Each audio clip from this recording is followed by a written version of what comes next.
हो गए कि मतलब मेरे ख्याल से 2-3 क्वेश्चन हैं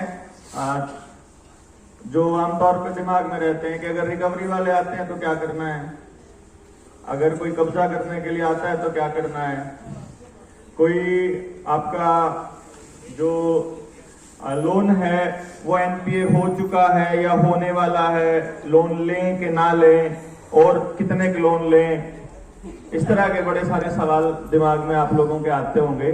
मेरे ख्याल सबका जवाब सुनील भाई ने आपको दे दिया। फिर भी कुछ चीजें जो आपको मतलब मैं रिवाइज करा देता हूं, रिवाइंड करा देता हूं एक बार शुरू से लेकर के।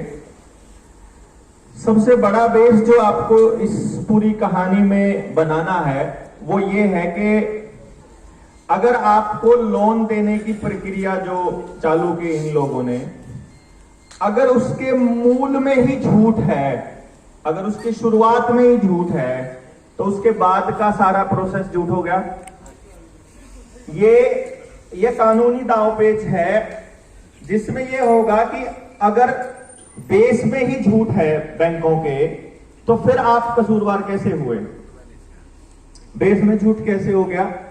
मेरी पानी की बोतल ले हुआ। बेस में झूठ कैसे हुआ कि आपको जो नोट दिया ना बैंक ने, या जो आपको बैंक ने जो पैसा देने की बात कही, जो लोन देने की बात कही, अगर मूल ये कहता है कि वो नकली है, भला हम ये कहते हैं कि वो नकली है,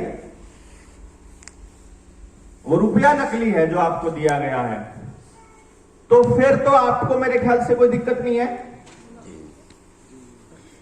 अब उसको साबित करने के लिए 2-3 चीजें की जरूरत पड़ती है कि वो रुपया नकली है। उसको साबित कैसे करेंगे हम कि वो नकली है? सबसे पहली बात, रुपये की परिभाषा आप लोगों को पता होनी चाहिए कि रुपया क्या होता है। रुपया सोना या चांदी नहीं होता है। वो जो डिजिट लिखी है वो रुपया नहीं होता है।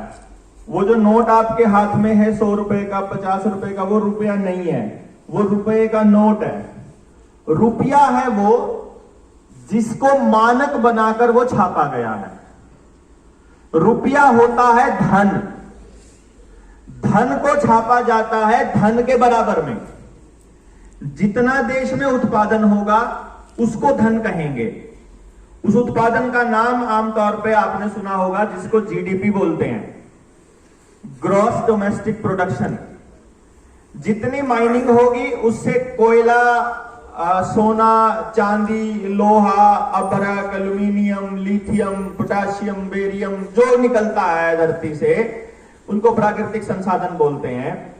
जो प्राकृतिक संसाधन आपका निकलेगा, फिर जितना किसान ने बीज डाला उससे जो प्रोडक्शन हुआ, उससे जो उत्पादन हुआ वो उत्पादन, और जो आपने काम किया यानी आपने शरीर की ऊर्जा दी, जो कुदरत से शरीर